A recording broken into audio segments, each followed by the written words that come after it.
최근에 테크 회사의 프로젝트 매니저로서 바쁜 나날을 보내고 있던 나는 극심한 스트레스를 느끼기 시작했다. 업무는 산더미처럼 쌓여가고 마감은 다가오고 있었으며 팀원들 간의 갈등도 해결해야 했다. 어느 날 집에 돌아왔을 때는 녹초가 되어 있었다.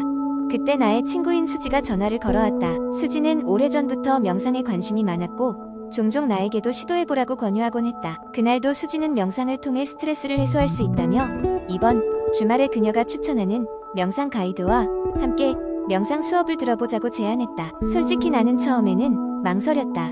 항상 바빠서 시간을 내기가 어려웠고 앉아서 아무것도 하지 않고 있다는 생각이 들기도 했다.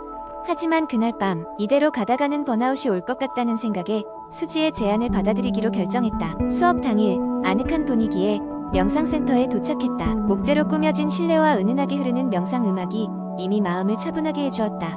명상 가이드는 차분하고 따뜻한 목소리로 우리를 맞이했다. 첫 번째로 배운 것은 호흡, 명상이었다. 가이드는 눈을 감고 우리의 호흡이 느껴지는 부위에 집중하도록 안내했다. 깊게 숨을 들이마시고 천천히 내쉬면서 호흡의 리듬을 느끼다 보니 마음이 점점 가라앉고 불안도 조금씩 사라지는 것 같았다. 다음으로 참여한 것은 바디 스캔 명상이었다. 이는 몸의 각 부분을 의식적으로 느끼면서 긴장을 풀어가는 방법이었다. 발끝에서부터 머리끝까지 천천히 내 몸을 스캔하며 근육의 긴장을 풀어가는 시간이었는데 평소에는 느낄 수 없었던 몸의 감각들이 하나하나 짜릿하게 다가왔다. 30분이 흐르고 나서야 몸 전체가 가벼워지는 것을 느꼈다. 가이드는 또한 인간관계에서 스트레스를 받았던 경험을 떠올리게 하고 그것을 벗어나 긍정적인 감정을 느끼는 사랑잡이 명상을 안내했다. 특히 이 명상은 마음에 깊이 울림을 주었는데 그동안 억눌러왔던 많은 감정들이 차곡차곡 떠오르면서 동시에 놓아버림의 중요성을 깨달았다. 어떤 불편한 감정도 그 자체로 받아들이고 조용히 자신을 관찰할 수 있는 힘이 길러졌다. 수업을 마치고 나오면서 나는 스트레스가 확실히 줄어든 것을 느꼈다. 마음의 여유가 생기면서 일상 속에서 작은 행복을 더 쉽게 찾을 수 있었다. 그 경험 이후로 나는 매일 아침 10분씩 꾸준히 명상을 실천하고 있다. 친구 수지에게 감사하는 마음도 커졌고 명상을 통해 얻은 내면의 평화는 업무의 효율성을 높이는 데도 큰 도움이 되었다. 명상은 단순한 스트레스 해소를 넘어 나 자신을 깊게 이해하고 삶의 질을 높이는 강력한 도구임을 깨달았다. 이렇게 명상은 내 삶의 일부분이 되었고 더 많은 사람들이 그 혜택을 누리기를 바라는 마음이 생겼다. 두 번째 이야기. 어느 아침 당신은 새로운 습관을 시작하기로 결심합니다. 바로 레몬 물 한 잔으로 하루를 여는 것인데요. 이는 단순한 결심 이상의 큰 변화를 가져오게 됩니다.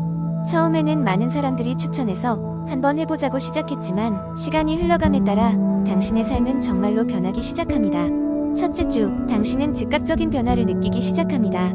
레몬의 상큼한 향과 맛이 잠에서 깨면 손쉽게 느껴지는 나른함을 몰아내줍니다. 기분이 상쾌해지고 하루를 시작하는 에너지가 크게 향상됩니다.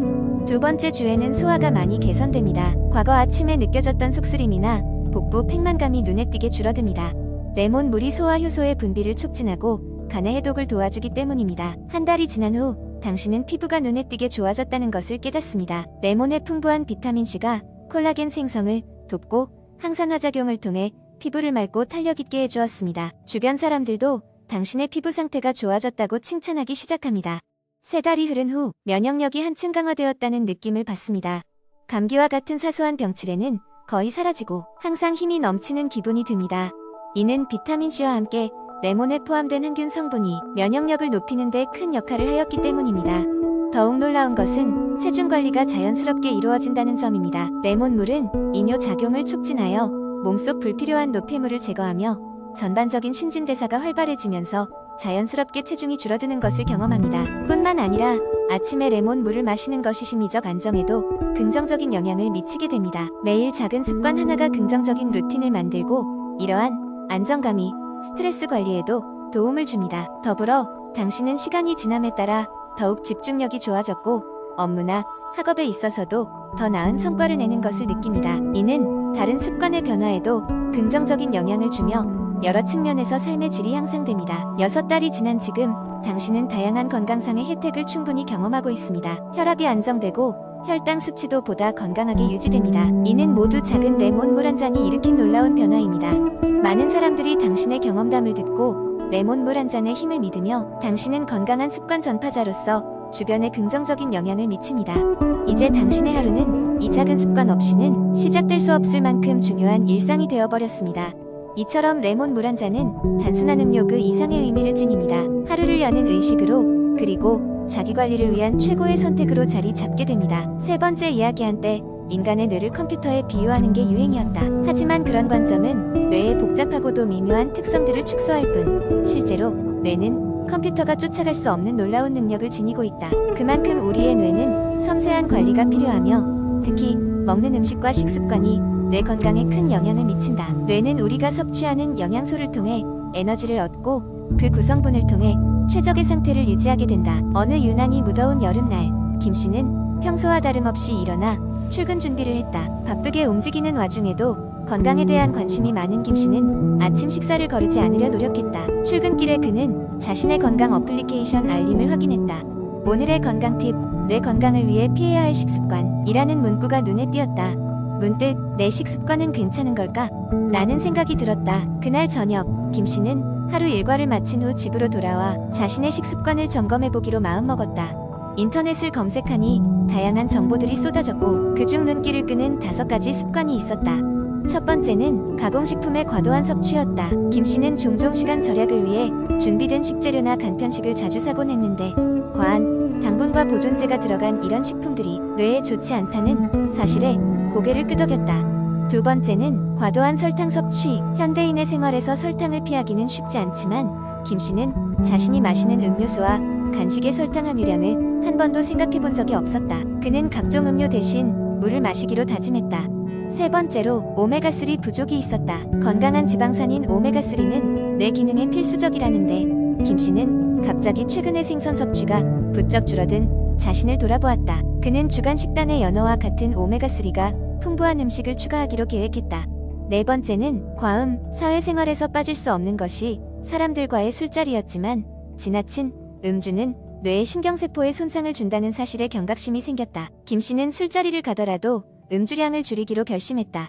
마지막으로 5번째는 수분 부족. 하루 종일 바쁜 일과 속에서 물을 충분히 마시지 않아 탈수 상태가 되는 경우가 많았는데, 이 역시 뇌 기능에 악영향을 끼칠 수 있다는 사실을 김씨는 새롭게 인지했다. 그날 밤, 김씨는 흡족한 마음으로 새로운 계획을 세웠다. 그는 느리지만 확실하게 자신의 식습관을 개선하여 뇌 건강을 위할 결심을 했다. 매일 아침 그는 하루의 식단을 계획하고 주변 사람들과 이런 정보들을 공유함으로써 자신의 다짐을 굳혔다. 그의 이러한 변화는 단지 식습관에 그치지 않았고, 더 맑은 정신으로 업무를 처리하고 대인 관계에서도 긍정적인 변화를 경험하게 되었다. 결국 뇌 건강은 단시간에 이루어지는 것이 아니라 일생에 걸친 노력의 결과임을 김씨는 깨달았다. 그리고 그의 작은 변화들은 다른 사람들에게도 영감을 주며 더욱 건강한 삶을 꿈꾸는 계기가 되었다. 김씨는 매일 자신의 몸과 마음이 전하는 작은 신호들에 귀 기울이며 건강한 미래를 향해 한 발짝씩 나아갔다. 네 번째, 이야기만은 현대인들이 하루의 대부분을 컴퓨터 앞에서 보내며 자연스럽게 나쁜 자세를 취하게 됩니다. 이는 단순한 미관상의 문제가 아니라 장기적으로 건강에 심각한 영향을 미칠 수 있습니다. 그래서 오늘은 일상에서 쉽게 실천할 수 있는 나쁜 자세를 교정하는 방법에 대해 이야기해 보려 합니다. 우선 자세의 중요성을 깨닫기 위해 나쁜 자세가 어떤 영향을 미치는지 알아보겠습니다. 팔과 어깨에 지속적인 통증을 느끼게 되고, 긴장된 근육들은 심신 모두에 피로를 쌓이게 합니다. 또한 허리와 목에 부담을 주어 디스크 문제를 야기하며 소화기관의 기능도 저하될 수 있습니다. 이 모든 문제를 예방하기 위해 첫 번째로 시도할 방법은 간단한 스트레칭입니다. 아침에 눈을 뜨자마자 굳은 근육을 풀어주는 스트레칭을 시작하세요. 이는 혈액순환을 도와 하루를 시작할 때 몸의 피로를 덜어주고 자세를 바로잡는 데 매우 유용합니다. 특히 목과 어깨를 주기적으로 돌려주는 스트레칭은 장시간 앉아 있어야 하는 일상에서 큰 도움이 됩니다. 두 번째로, 앉을 때의 자세를 의식적으로 바꿔보세요. 의자에 앉을 때는 엉덩이를 의자 깊숙이 밀어넣고 허리를 꼿꼿이 세우는 것이 중요합니다. 허리가 의자에 닿도록 하고, 가능하다면 등받이를 이용해 등을 받쳐주는 것도 좋습니다. 발은 바닥에 평행하게 두고 체중을 양쪽 엉덩이에 균등하게 분산시키세요. 이러한 작은 변화만으로도 나쁜 자세를 상당 부분 교정할 수 있습니다. 다음으로 앉아있는 시간을 줄이는 것도 좋습니다. 1시간 이상 앉아있는 상황이 지속될 경우 5분이라도 일어나서 걷거나 몸을 풀어주십시오. 이는 어깨와 등, 목의 긴장을 완화하고 피로감을 감소시킵니다. 쉬는 동안 벽에 기대어 다리를 펴며 허리를 풀어주는 것도 좋은 방법입니다. 또한 모니터의 위치도 고려해야 합니다. 모니터의 높이는 눈높이와 일치해야 하며 너무 멀거나 가깝지 않은 적당한 거리에 위치하는 것이 좋습니다. 이는 자연스럽게 고개를 숙이거나 들어올리지 않고도 스크린을 볼 수 있게 하여 목에 걸리는 압력을 줄여줍니다. 집에서도 비슷한 주의를 기울여야 합니다. 소파에 앉아 텔레비전을 볼 때도 올바른 자세를 유지하도록 하세요. 쿠션을 이용해 등을 받쳐주고 목을 지나치게 젖히지 않도록 합니다. 자주 자세를 변경하고 틈틈이 스트레칭을 하는 것도 잊지 마세요. 마지막으로 전문적인 도움을 고려해 볼 수 있습니다. 물리치료사나 자세 교정 전문가와의 상담을 통해 개인에게 맞는 자세 교정 방법을 찾을 수 있습니다. 이러한 전문가들은 맞춤형 운동 프로그램뿐만 아니라 생활 습관의 변화를 제안하여 보다 효과적인 자세 교정을 도와줍니다. 이와 같은 방법들을 통해 조금씩 나쁜 자세를 고쳐나가면 단순한 개선이 아니라 건강한 몸과 마음의 회복으로 이어질 것입니다. 기억하세요. 나쁜 자세를 방치하지 말고 지금 바로 시작하세요.